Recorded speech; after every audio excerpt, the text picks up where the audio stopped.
Hello guys, আমরা মাঠে এবার নেমে পড়েছি ইন্ডিয়াকে জেতানোর জন্য। তো চলুন এবার আমি ইন্ডিয়াকে জেতাতে চলেছি। আপনারা আজকে যদি বল করতে আসেন তাহলে গার্ড দেবেন মুখে, নইলে কিছু যদি বল ফল লেগে যায়।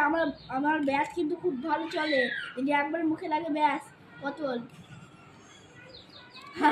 আপনারা জানেন পতল হলে কিন্তু হসপিটালে নিয়ে যেতে গেছে মরে যেতে পারেন, বা আপনারা আপনারা যে আপনারা যে আপনারা আপনারা আজকে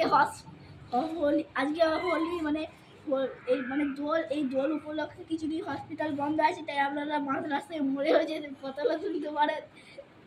তো গাইজ এবার আমি বল করতে যাচ্ছি, তো চলুন গাইজ। তো গাইস এবার চলুন আমরা বলটা করি গাইস। গাইস এই মাঠটা খুবই বড় গাইস, আমার ভয় লাগছে, আপনারা সবাই